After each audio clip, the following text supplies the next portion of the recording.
우리는 성탄절을 보내고 있습니다. 성탄절이 우리에게 주어진 것은 하나님께서 우리에게 복을 주시려고, 우리를 새롭게 하셔서 우리를 복을 주시려고 아들 예수를 이 땅에 보내셨습니다. 이 성탄절을 어떻게 보낼까? 이 성탄절이 극적으로 이루어진 것은 우리 예수님이 하나님 아버지께 순종했기 때문에 그렇습니다. 하늘 보좌를 버리고 세상으로 가라 그랬을 때, 뭐 이 세상이 아무리 좋다 한들 하늘 보좌만큼 좋겠어요. 그리고 이 세상에서 가장 좋은 곳으로 가라는 것이 아니고 말구유 위에, 또 세상에서 부귀영화 누리면서 살라고 가라는 것이 아니고 머리 뜰 곳 없고 성전세가 없어서 갈릴리 호수에서 생선 한 마리 붙잡아 그 입을 열어 한 세겔을 얻어 그걸 가지고 반세겔은 베드로를 위해서, 반세겔은 예수님을 위해서 성전세를 내야 되는 그런 자리로 하나님께서 아들 예수에게 가라고 그랬을 때 주님이 순종한 거죠. 아마 거절했다면 우리에게 이 성탄의 이 축복은 없었을 거예요. 그래서 이 성탄절을 우리가 어떻게 보내냐면 예수님처럼 하나님 아버지를 기쁘시게 하는, 내가 어떻게 하면 하나님을 기쁘시게 할까? 하나님은 우리에게 다 재능을 주셨어요. 재능. 나는 재능을 받은 게 없다. 아닙니다. 재능을 다 주셨어요. 어떤 분이 두 발이 다 마비가 왔어요. 하나님을 기쁘시게 하고 싶은데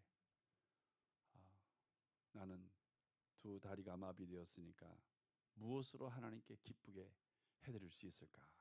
그때 깨달음이 오기를, 나라를 위해서, 교회를 위해서, 성도들을 위해서 기도하라는 그런 하나님의 음성이 들려왔습니다. 그는 열심히 기도했죠. 내게 주신 재능은 기도하는 것이구나. 열심히 기도했는데 기도한 그는 자기도 하나님의 큰 은혜를 입은 것을 고백하고 있습니다. 기도하다가 하나님 은혜를 받은 거예요. 하나님 은혜를 경험한 거죠. 우리가 하나님을 기쁘시게 하면 정말 하나님을 필요로 할 때 하나님께서 큰 도움으로 우리를 도와주시는 거죠. 하나님이 자기에게 많은 재능을 주었음에도 불구하고 그 재능을 가지고 하나님을 기쁘시게 하지 못한다면 그는 정말 하나님의 도움을 받아야 될 때 도움을 받지 못하는 거죠. 사랑하는 성도 여러분, 우리가 내가 어떻게 하면 하나님을 기쁘시게 할까 생각한다면 다 하나님을 기쁘시게 할 수 있는 그런 생각이 다 나는 거죠. 성탄절은 하나님을 기쁘시게 하는 절기다 하는 것을 우리가 깨닫게 되는 것입니다. 하나님을 알려면 농부가 되라는 말이 있어요. 요한복음 15장에도 하나님은 농부시라 이렇게 말씀하죠. 하나님의 경륜과 농사 짓는 것과는 아주 밀접한 관계가 있습니다. 농사 짓는 원리를 안다면 우리가 하나님의 경륜을 알 수가 있어요. 오늘 본문 23절에도 보니까 내가 땅에 뿌린 종자에 주께서 비를 주사 땅이 먹을 것을 내며 그랬습니다. 사랑하는 성도 여러분, 어느 땅에 씨를 뿌리느냐 하면 씨를 뿌려서 열매를 거둘 수 있는 땅에 씨를 뿌려야 되죠. 뭐 사막이라든지 황무지 같은 이런 데 씨를 뿌려봐야 씨만 아까워요. 그래서 주님께서 너희가 옥토와 같은 마음을 갖는다면 100배, 60배, 30배의 결실을 거두리라 그런 말씀도 하셨잖아요. 그래서 자, 땅에 뿌린 종자에 주께서 비를 주셨다. 그러니까 이 땅이 씨를 뿌렸을 때 열매를 맺으려면 비가 와야 된다는 거죠. 그 땅이 할 일은 열매를 거두기 위해서, 뿌린 씨앗이 자기 땅에서 열매를 거두려면 땅이 비가 오기를 기다려야 되는, 비가 오기를. 그러니까 하나님이 어디에 비를 주시냐면 비를 기다리는 땅에 비를 주시는 거예요. 주께서 비를 주사 땅이 먹을 것을 냈다. 비가 오지 않으면 땅이 먹을 것을 내지 못하죠. 그래서 땅은 비가 오기를 기다려. 비가 오기를. 그래서 농사는 기다림의 미학이다. 그렇게 이야기하는 것입니다. 기다리는 곳에 농사는 풍년이 드는 것이에요. 실패를 두려워하지 않고 실패에 좌절하지 않고 기다림을 가지고 수고하면 반드시 농사라고 하는 것은 열매를 추수하기 마련인 것입니다. 그 농부는 부지런하고 진득하게 기다리는 마음을 갖고 있으면 농사는 되는 거예요. 신앙도 마찬가지입니다. 신앙도 기다려야 되는 거죠. 농부가 기다리지 않고 조급한 마음을 가지면요, 농사 망쳐요. 좀 기다리면 되는데,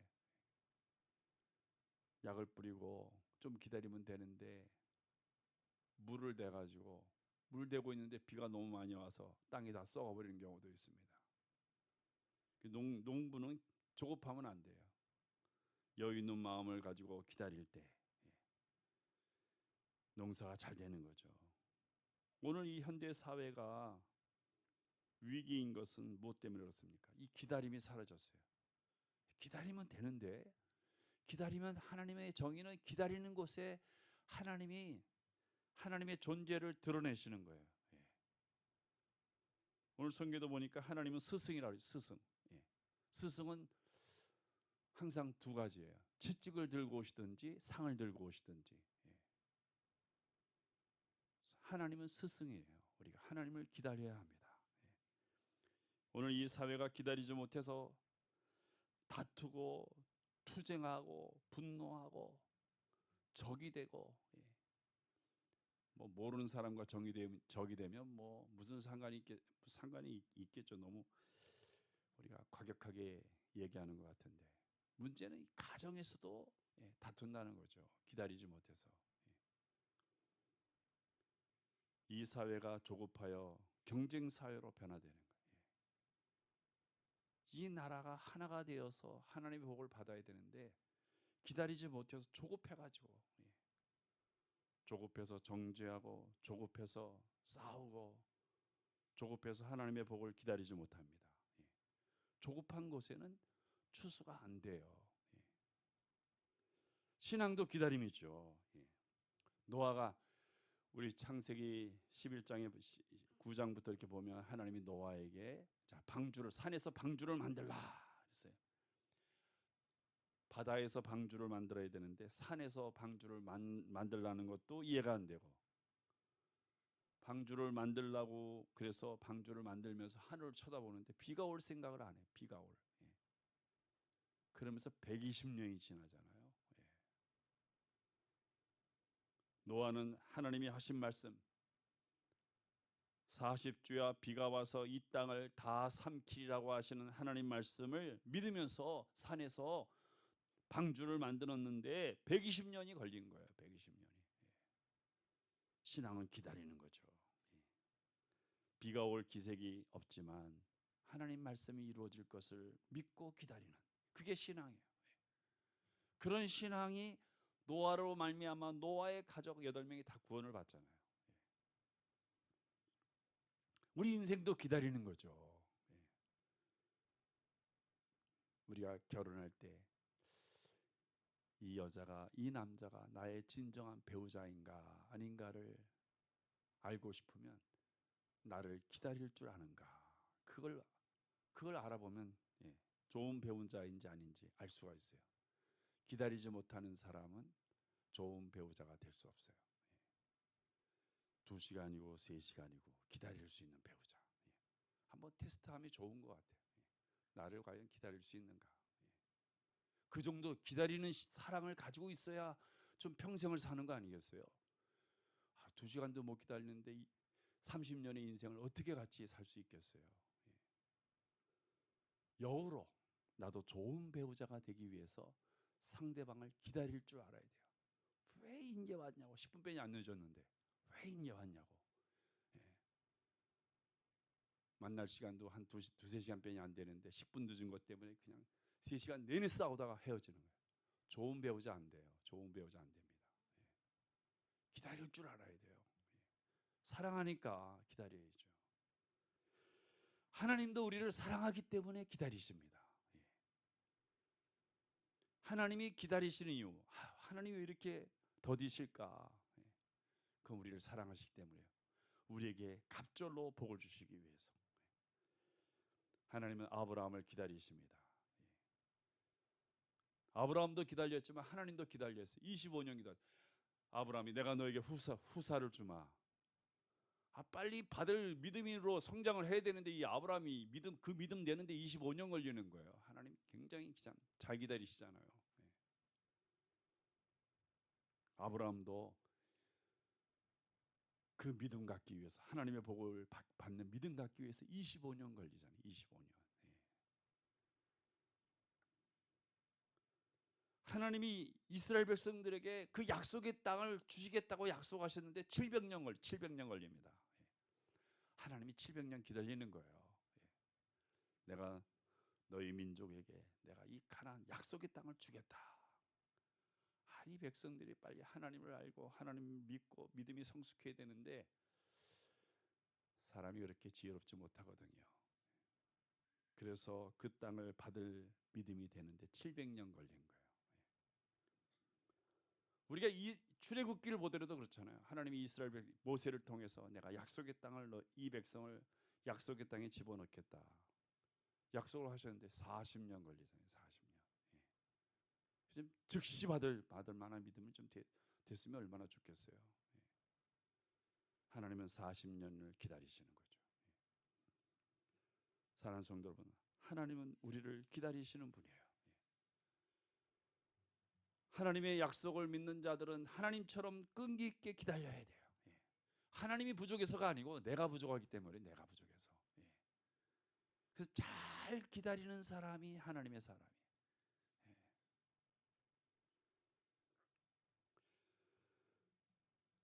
이스라엘 백성들은 빨리 하나님이 구원해 달라고 아우성 쳤지만은 하나님은 기다리셨죠. 때를 기다리신 거예요. 영적 성숙이라고 하는 것은 하나님을 기다리는 신앙이 바로 영적으로 성숙한 신앙을 가리키는 것입니다. 하나님의 때를 기다리는 그런 인내심을 가진 신앙. 바로 하나님의 나라는 이렇게 기다리는 자에게 주어지는 거죠. 오늘 본문에도 보면 하나님을 기다리는 자에게 복이 있다 이렇게 말씀하시는 것입니다. 오늘 이사야 30장에 대저 여호와는 정의 하나님이시라 그를 기다리는 자마다 복이 있다. 성도 여러분, 이 세상이 불의한 것 같잖아요. 기다리면 하나님의 정의가 임하는 거예요. 근데 우리 사람은 조급해가지고 때문에 내가 정죄해버려. 내가 비판하고 내가 심판하고 내가 욕해버리고. 그러나 하나님은 그걸 원하지 않습니다. 요셉이 형들 만났을 때 조급함이 있었다면 형들을 그 자리에서 즉석에서 심판했겠죠. 동생인 나를 노예로 팔아버려. 형들 때문에 내가 얼마나 고생 많이 했는데 감옥에도 가고 죽을 뻔했는데 하나님이 나를 구원해 주지 않았더라면 나 아마 지금 존재하지 않았을 거야. 이놈의 형들 하면서 심판해 버렸다면 총리니까 뭐 권력을 어마어마한 권력 갖고 있잖아요. 형들을 그 자리에서 죽여도 뭐 누가 뭐라고 그러겠어요. 그러나 요셉이 뭐라 그래? 내가 하나님이냐? 나는 하나님이 아니다. 내가 이렇게 고난받은 것은 하나님이 이 세계 민족을 구원하시려고 나를 이곳에 보내신 것이고 당신들을 심판하는 것은 내가 아니라 하나님이 당신들을 심판하실 것이다. 그러잖아요. 성도 여러분, 기독교는 용서입니다. 용서. 심판과 정죄는 우리가 할 일이 아니고 그건 하나님이 하실 일이에요. 그래서 하나님을 기다리는 자가 하나님의 정의를 맛보는 거예요. 사는 성도 여러분, 우리가 심판하면 뭐 기껏해야 뭐 어떻게 하겠어요? 죽여요, 살려요. 그러나 하나님이 심판하시면 죽이십니다. 하나님이 심판하시면 죽이시는 거예요. 그러니까 우리가 기다려야 돼요. 하나님의 정의 하나님이시기 때문에 기다리면 기다리는 자가 은혜를 받는 거예요. 기다리는 자가 복을 받는 것입니다. 이 성탄절 우리가 보내고 있는데 우리 성도들 어떻게 지내고 계십니까?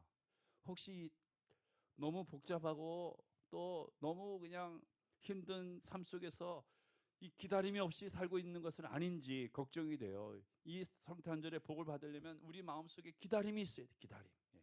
아픈 자는 이 아픔이 치료되기를 기다리는 마음이 있어야 돼.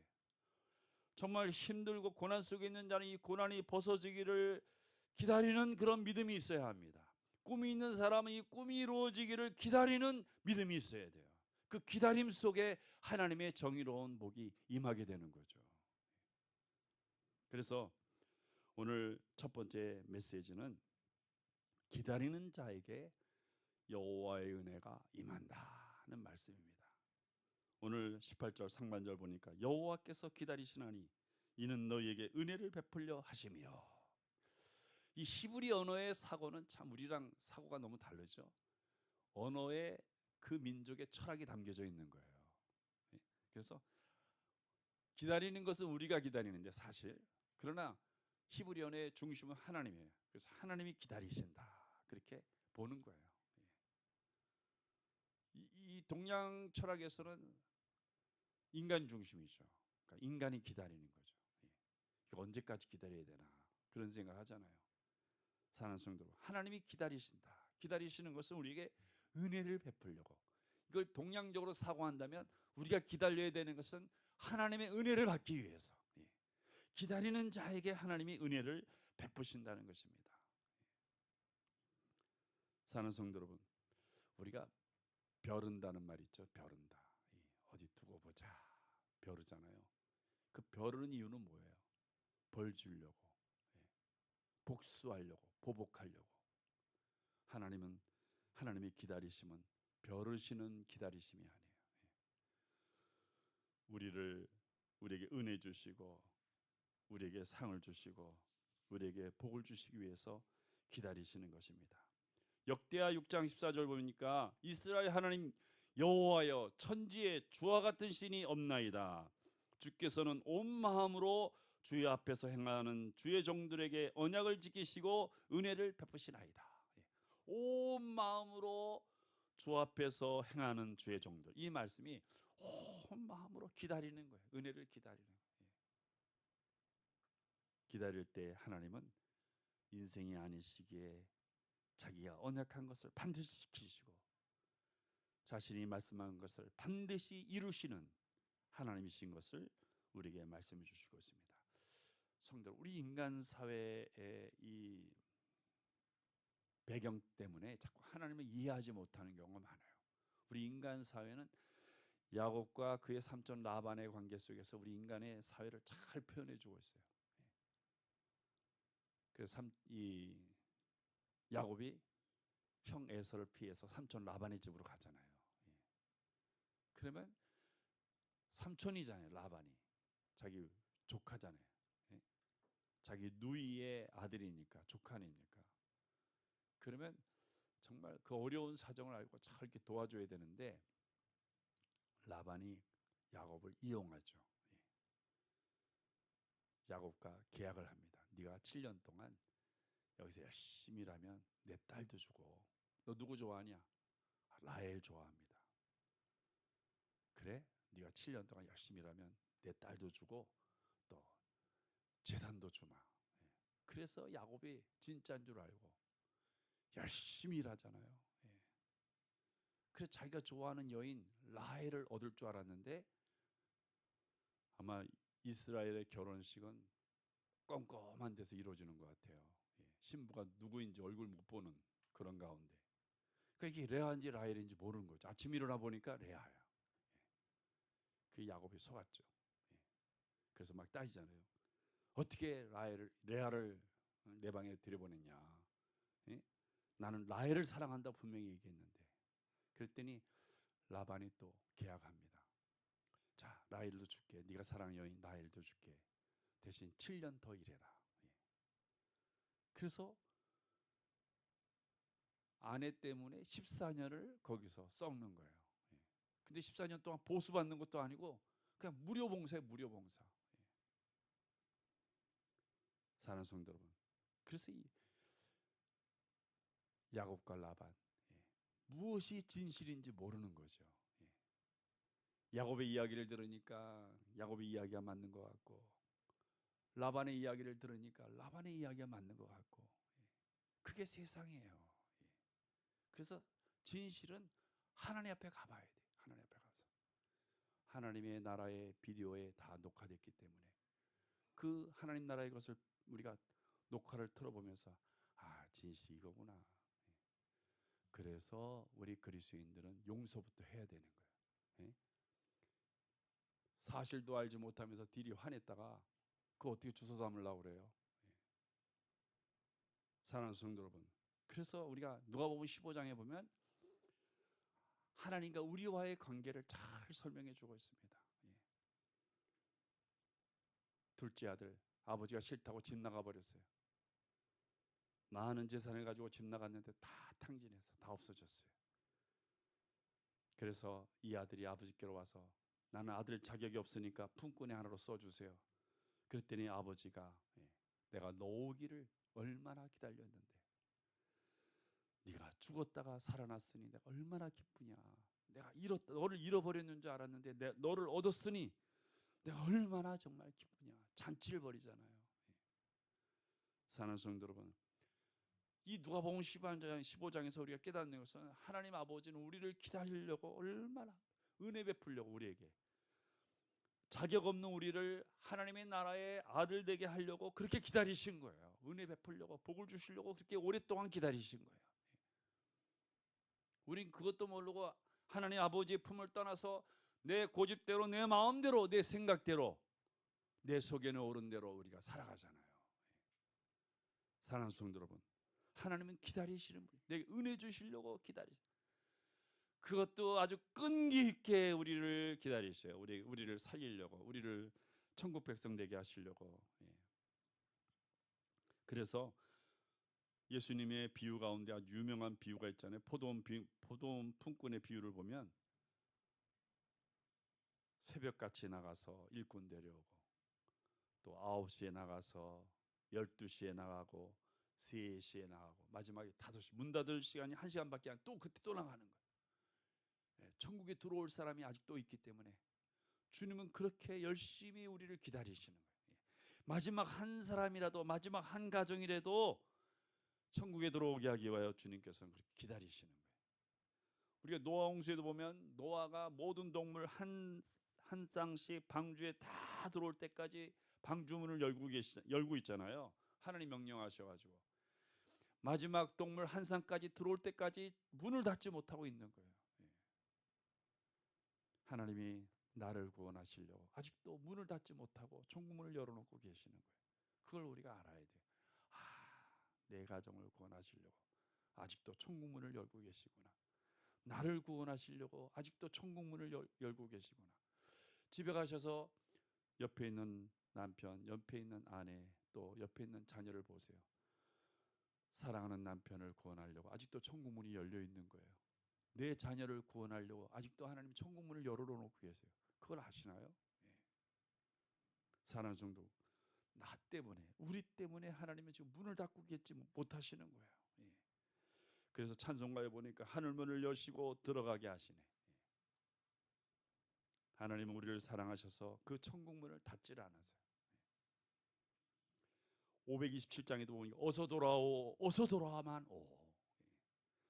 주는 날마다 기다리신다오. 밤마다 문 열어놓고 마음 졸이시며 나간 자식 돌아오기만 밤새 기다리신다오. 성도 여러분, 나간 자녀는요, 이 문 열고 기다리는 부모의 마음을 이해 못해요. 그러면 새벽까지 있을 수 없지. 밤에 들어와야지. 새벽까지 그냥 안 들어오고.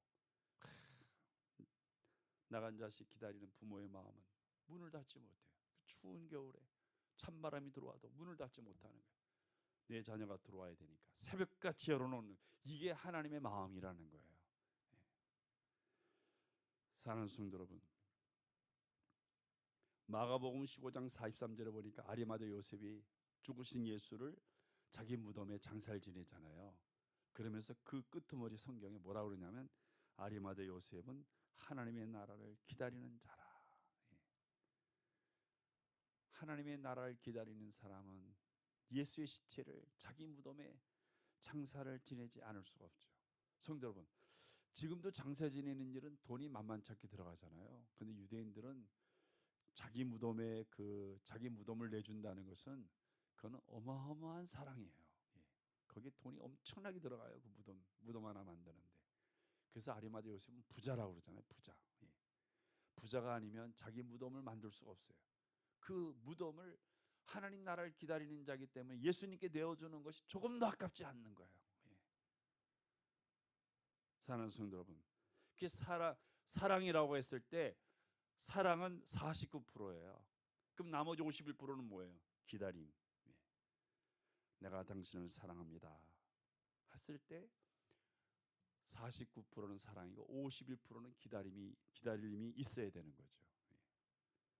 근데 우리의 사랑은 절반의 사랑이야. 기다리지 못해요. 10분 기다려보세요. 난리 나요. 예.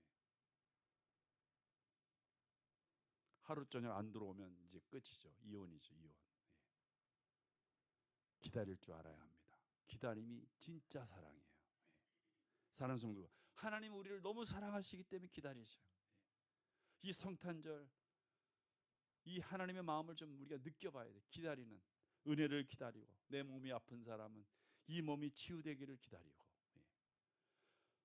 내 마음에 염려와 걱정과 근심이 있는 사람은 이 근심을 거두어 주실 하나님의 사랑을 기다리고, 예. 기다려 보세요. 반드시 돌아옵니다. 반드시 응답이 있습니다. 예. 반드시 하나님의 복이 있는 거예요. 두 번째로 우리가 기다려야 되는 이유는 오늘 18절 말씀 보니까 그가 일어나시리니 이는 너희를 긍휼히 여기려 하심이라. 그가 일어나신다. 하나님이 보좌에서 일어나심을 말씀하는 거예요. 이 일어나시는 이 말씀을 우리가 깊이 이해하려면 스데반의 이야기를 기억을 해야 돼. 스데반이 막 돌에 만졌을 때 주님 보좌에서 벌떡 일어나셨잖아요. 얼마나 안타까우시면 벌떡 일어나셨겠어요. 그때 그 벌떡 일어나 스데반이 돌에 맞는 것을 보시고 벌떡 일어나는 그때의 마음이 바로 긍휼이라고 그래요. 그때의 마음을 긍휼이라고 이야기하는 거예요.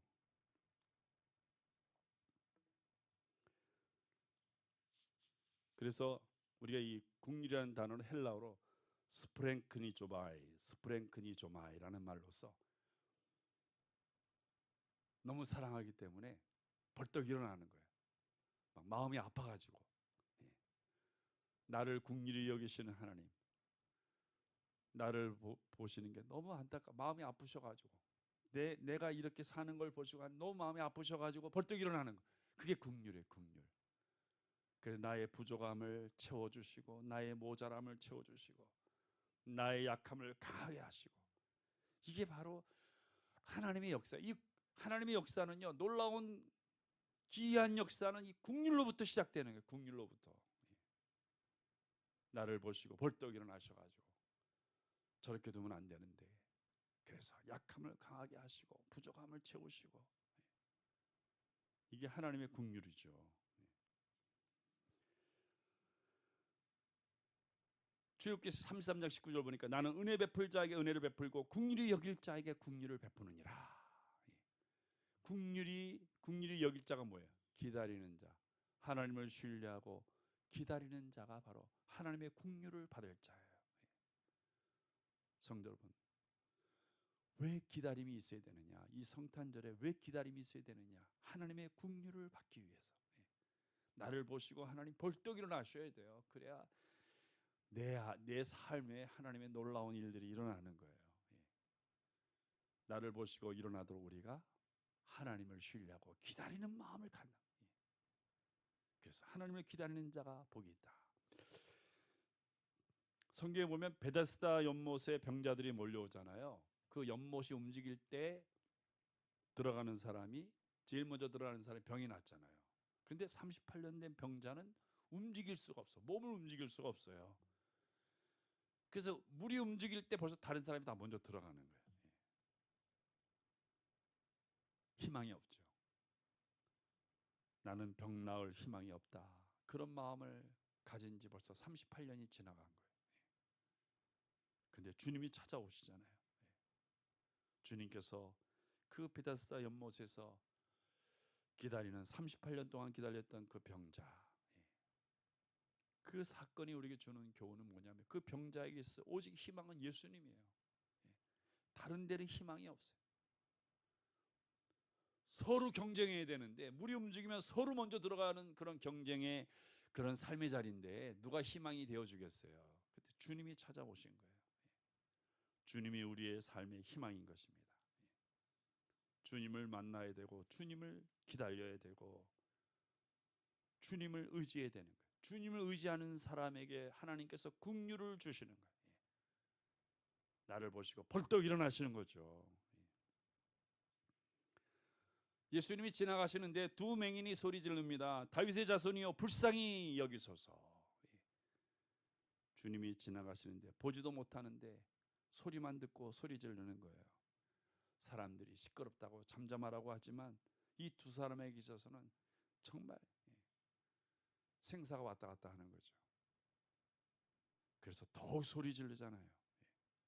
우리를 불쌍히 여겨달라고 주님이 찾아오십니다. 주님이 손을 내미셔서 그 두 맹인의 눈을 만지시고 고쳐주시고 보이게 하시잖아요. 두 맹인에게 있어서 주님은 희망입니다. 주님이 없었더라면 두 맹인은 아마 행복한 삶을 살아갈 수 없었을 거예요. 성도 여러분, 오늘 우리의 삶의 희망은 예수님이세요. 이 두 맹인처럼 우리가 주님께 부르짖어야 합니다. 주님, 내 삶에 오시옵소서. 시편 40편 1절 보니까 내가 여호와를 기다리고 기다렸더니 주께서 귀를 기울이사 나의 부르짖음을 들으셨도다. 이 성탄절에 우리가 기다리고 기다리는 신앙, 나의 약함을 강하게 해주시기를 사모하여 주께 부르짖는 신앙, 부르짖어 보세요. 부르짖어 보세요. 우리의 희망은 주님이십니다. 주님, 나를 봐달라고, 나를 만져달라고, 나와 동행해달라고 우리는 부르짖어야 합니다. 주께서 도와주십니다. 하나님이 우리에게 긍휼을 베풀어 주시는 거예요. 벌떡 일어나셔서 우리 보시고 너무 마음 아파하시는 거예요. 그래서 하나님께서 놀라운 일을 베풀어 주시는 거죠. 농부가 씨앗을 뿌렸을 때 기다린 끝에 추수하듯이 우리가 기다리고 또 기다려서 주 예수의 이름을 부르면 우리 삶에 믿음으로 말미암아 추수할 열매들이 만들어지게 되는 것입니다. 사랑하는 성도 여러분, 헬라어 시간에는 이 헬라어 시간이라고 하는 이 헬라어에는 세 가지 단어가 있어요. 크로노스, 카이로스, 플레루라고 하는 단어가 있습니다. 이 플레루라고 하는 단어는 우리의 삶 속에서는 거의 쓸 수 없는 단어예요. 딱 이루어지는 시간. 쉽게 얘기하면 우리가 결혼이라고 하는 시간을 우리가 이야기할 때 결혼하지 못한 사람들은 이 결혼의 시간을 플레루라고 하는 단어를 못 써요. 그냥 이 카이로스, 크로노스라고 하는 시간을 씁니다. 이 플레루라고 하는 사건, 어떤 일이 딱 이루어진 거. 내가 결혼했다. 그 시간에 내가 결혼했다. 나는 결혼한 사람이기 때문에 그때 그 시간을 플레루라고 하는 쓰는 거예요. 근데 우리 인간의 삶 속에서 이 플레루라고 하는 시간을 거의 쓸 수가 없어요. 이루어진 일이 없기 때문에. 우리는 정말 연약하고 부족하고 능력이 없기 때문에 이룰 수 있는 것들이 그리 많지 않아요. 그래서 이 거의 플레루라고 하는 이 시간이라는 단어는 인간이 쓰지를 않아요. 그런데 하나님의 세계 속에서는 이 플레루라는 시간이 많이 나타나죠. 하나님은 이루지 못하는 것들이 없기 때문에 하나님은 말씀하신 것은 반드시 성취하시고 우리가 부르짖고 구한 것은 하나님 반드시 이루시기 때문에 그 이루시는 시간 너희가 때가 참해 할 때 그때 프레로 하나님의 그 경륜이 반드시 이루어진다는 거예요. 너희가 때를 기다리라. 그때 플레루라고 하는 시간인 단어를 쓰는데 반드시 이루어진다는 거예요. 믿음 안에서 계획하고 믿음 안에서 기다리고 믿음 안에서 하나님께 부르짖는 것은 그 응답하는 시간이 바로 플레루라 하는 시간이죠. 반드시 이루어지는 거. 그러니까 이루어질 것이 분명하고 확실한 그 사건의 때를 우리가 플레루라 하는 시간이라는 단어를 쓰는 거예요. 사랑하는 성도 여러분, 하나님에게는 바로 이런 시간이 있는 거죠. 우리에게 하나님의 놀라운 은혜와 복을 이루시는 그런 시간이 있는 것입니다. 우리는 그 하나님의 계획이 우리 삶 가운데 이루어지도록 우리가 기다리는 마음을 가져야 돼요.